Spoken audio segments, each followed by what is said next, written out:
Aujourd'hui, on va parler de l'importance des finitions dans une ferme d'élevage de porc. Bonjour à toi qui regarde cette vidéo, mon nom c'est Douglas Fokam. Bienvenue sur Réalité Afro Business.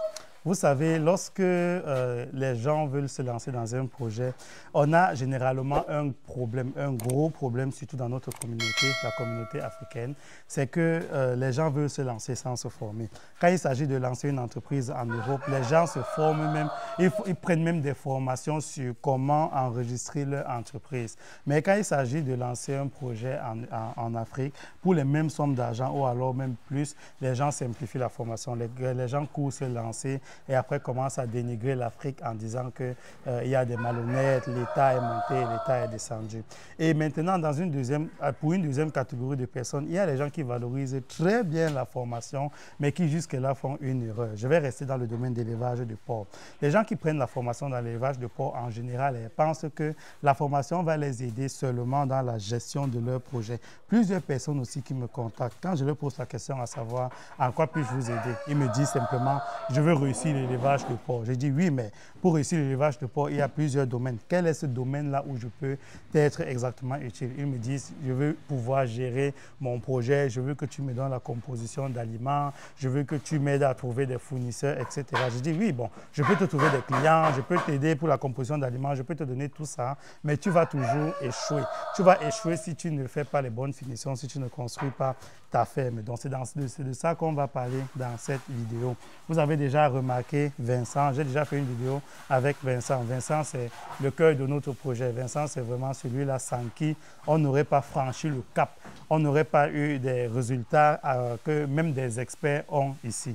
Donc, Vincent est venu déjà, même le plan du bâtiment, la construction, la hauteur des murs, comme vous pouvez voir, il a mis sa main là. Tout ça a été défini avec Vincent au préalable. Maintenant, lors des finitions, il était important que Vincent soit là. Donc, Vincent est venu pour qu'on fasse les finitions. Et aussi, on est en train de travailler sur la formation pratique qu'on va bientôt mettre à votre disposition parce que j'ai dit à Vincent, c'est impossible que tout ce que tu nous apprends, on garde ça pour nous. En même temps aussi, on ne saurait prendre tout ce que tu nous as appris pour aller mettre dans une formation parce qu'on ne donnera pas tout. On ne pourra pas donner le 100% de ce que tu connais.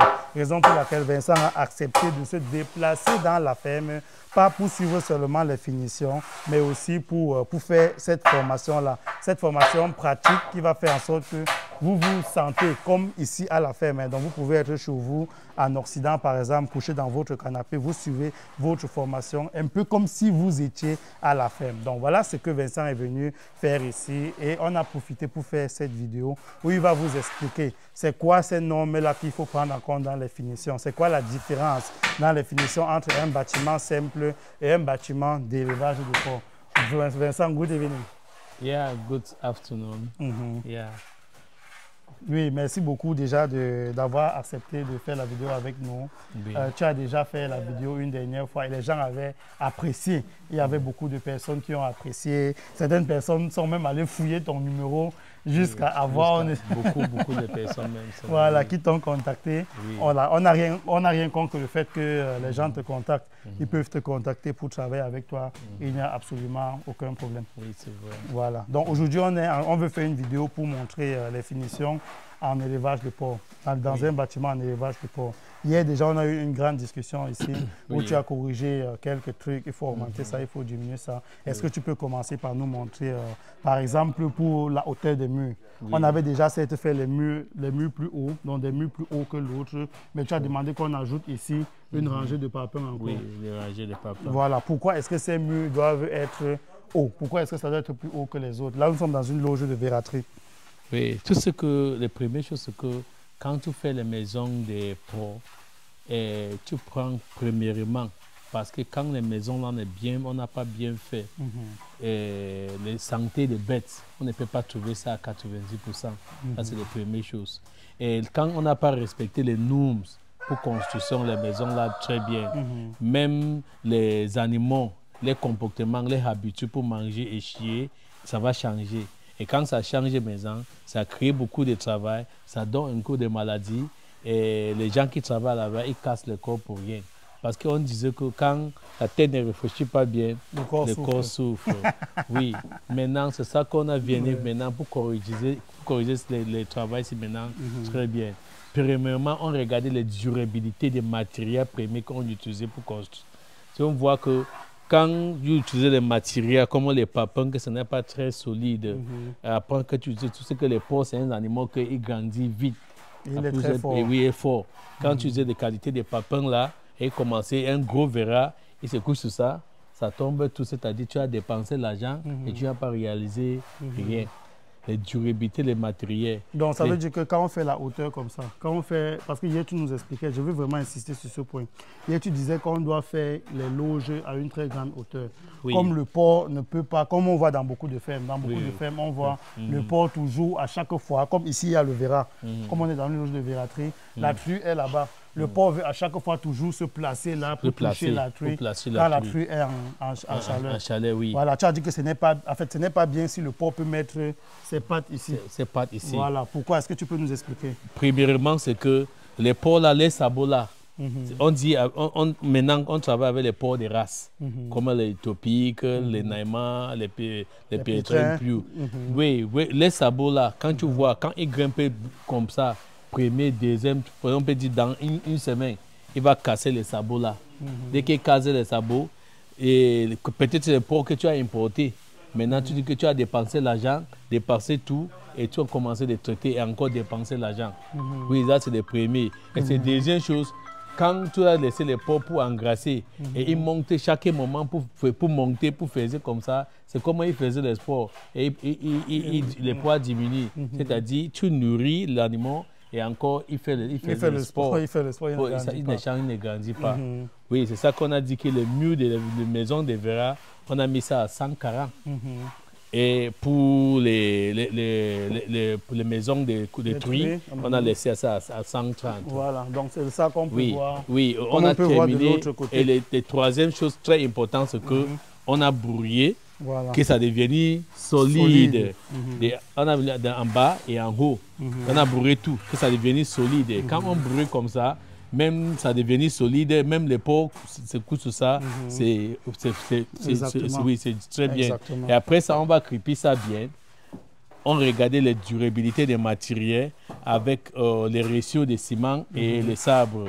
Maintenant qu'on a mélangé bien, on crépit et on lit ça encore. Oui, on va voir ça de l'autre côté. Je vais juste... Ça donne très bon résultat. Exactement. Merci beaucoup, Vincent. Oui, je vais juste résumer ce que tu as dit. Je tiens déjà à préciser. Nous mettons à votre disposition toutes ces connaissances-là gratuitement. Normalement, même si on le pouvait, on pouvait tout vous donner gratuitement. C'est juste que ça va prendre une éternité pour dire qu'on va vous faire des vidéos pour parler de tous les détails. Souvent même, c'est les questions que vous posez qui nous donnent des idées même de vidéos, donc des idées sur ce que vous voulez vraiment apprendre.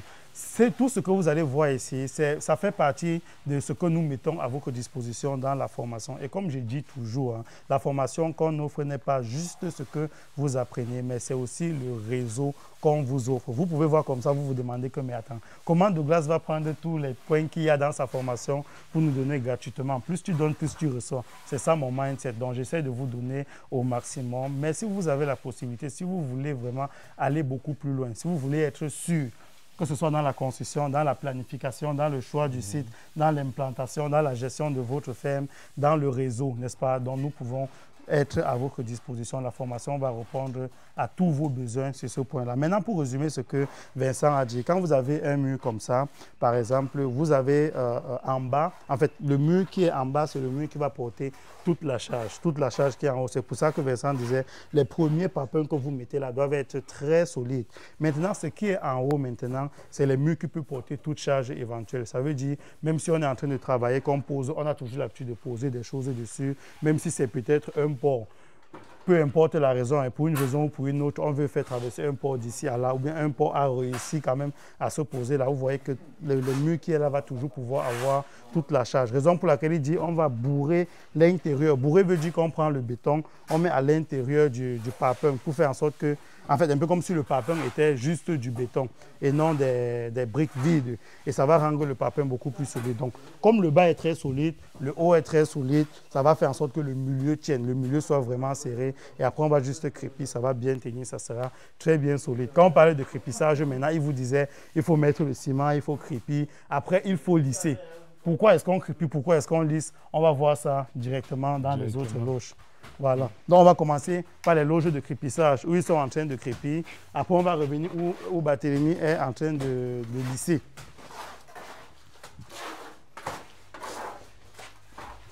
Voilà. Donc, nous sommes dans les loges de crépissage. Quelle est la chose la plus importante dont on doit tenir compte lors du crépissage? Les choses les plus importantes pour le crépissage, c'est les mixeurs, les mixtures. Parce que on prend deux brouettes de sabre et un sac de ciment. Parce que même quand tu as crépissé ça avec les mixages là bien, même les petits microbes, on n'a pas les moyens pour entrer et cacher et rester pour encore attaquer les bêtes. Ça devient perméable. On appelle ça quoi? Perméable. Perméable, oui. Donc il n'y a pas les vides à l'intérieur. Oui, c'est très important. Derrick, pardon, je viens un peu, on va leur montrer ce que Vincent est en train de dire, juste avant de revenir dans les loges de crépissage. Donc il parlait de 2 brouettes, un sac de ciment. Pour les gens qui ne sont pas là, pour les gens qui vont demander qu'on construise leur ferme, vous allez voir, peut-être on va déposer 2 boîtes comme ça. Certaines personnes vont même déposer 3 boîtes et mettre demi-sac de ciment. 3 et demi. Voilà, ou même 3 boîtes et demi et mettre demi-sac de ciment. Donc ce que Vincent est en train de dire, c'est que quand le dosage n'est pas respecté, quand le mélange n'est pas bien mixte, vous allez faire cette crépie, votre ferme, ce sera bien beau. Mais il y aura les vides à l'intérieur. Et comme on dit, le porc, c'est un animal qui est très, très fort.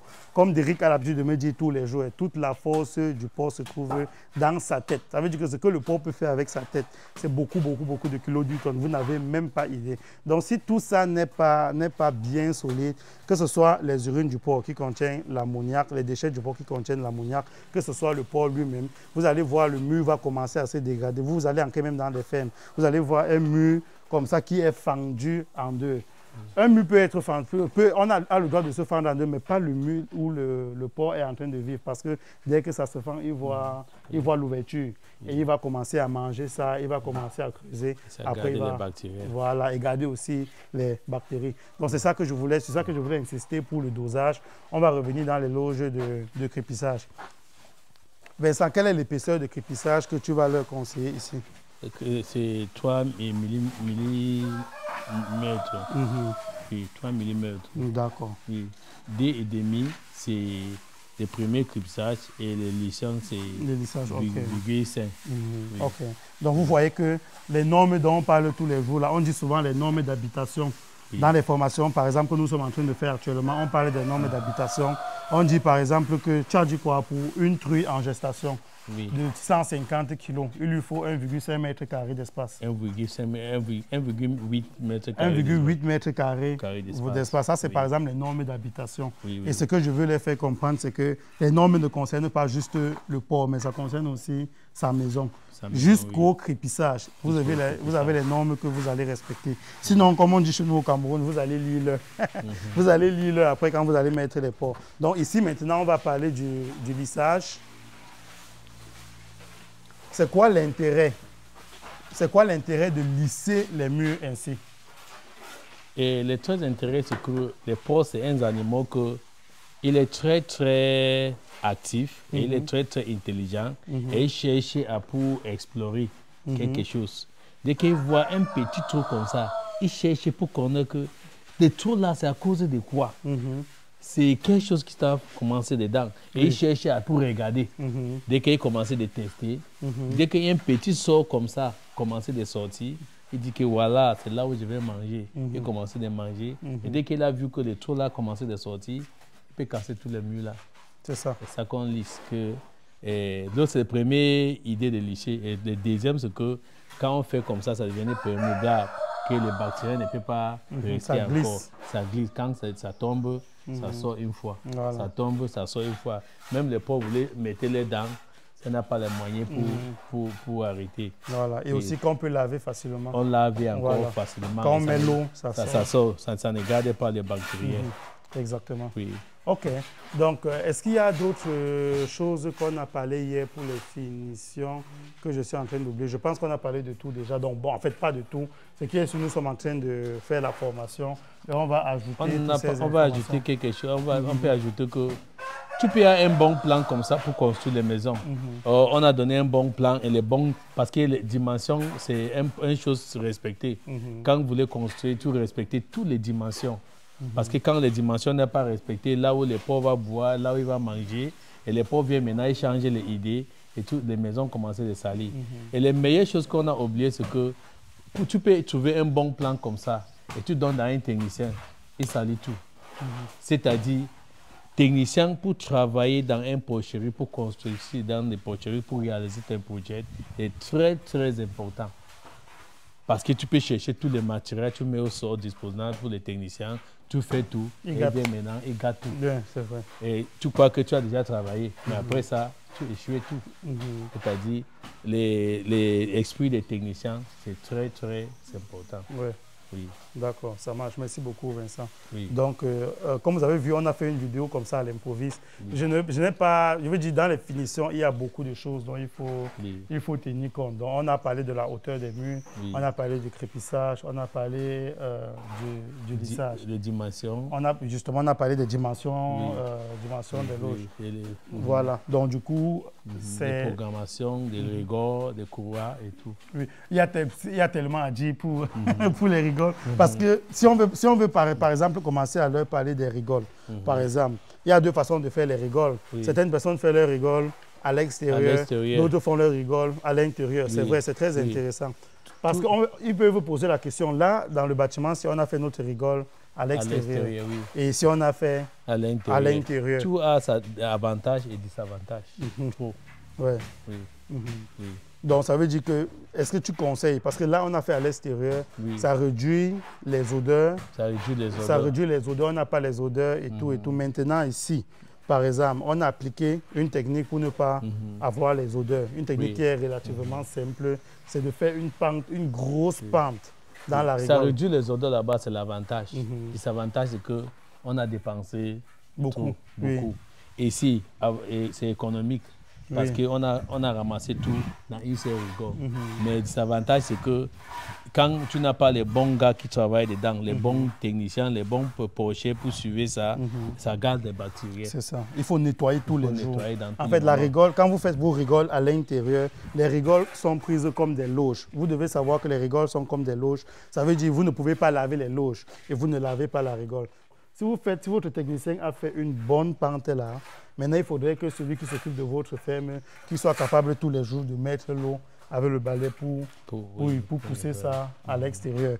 Je crois qu'il y a beaucoup de choses qu'on peut dire sur les finitions. Et les rigoles de l'extérieur, tu peux traiter peut-être pendant après 28 jours.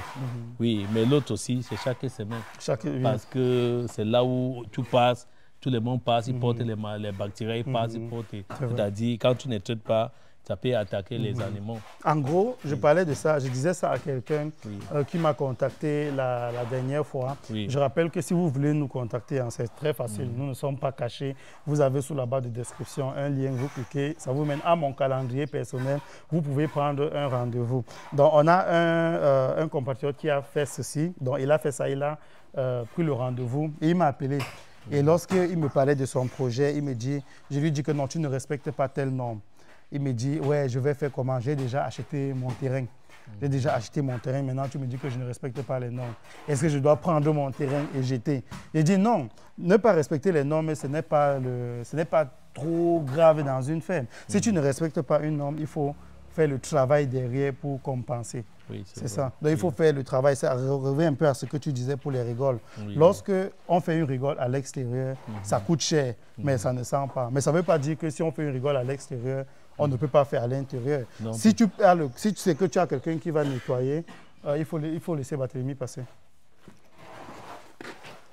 Si tu as quelqu'un qui va nettoyer tes rigoles comme il faut et que ça ne va jamais sentir, tu vois que ça va revenir à la même chose comme les rigoles de l'extérieur. Donc, en fait, ne dites jamais que vous ne respectez pas les normes. Dites-vous plutôt que si vous n'avez pas la capacité de compenser le non-respect des normes, là, c'est là où ça devient problématique. Vincent, je pense qu'on va arrêter pour là. On va arrêter comme ça parce qu'il y a tellement de choses à dire. On a notre transporteur qui est arrivé, donc on a des choses à décharger là. Donc, pour ne pas le faire attendre, parce que le temps pour lui, c'est beaucoup d'argent, on va arrêter la vidéo ici. Et ce qui est sûr, on fera d'autres vidéos. Hein. Même quand on va faire les formations, il y a des idées qui vont venir. On va dire, ah, c'est intéressant. Ça, on peut donner aux gens gratuitement. On va venir ici, on va faire des vidéos. Maintenant, celui qui veut aller beaucoup plus loin va nous suivre pour la formation. Donc, je vous donne rendez-vous dans une prochaine vidéo sur Réalité Afro Business. Ciao. Okay.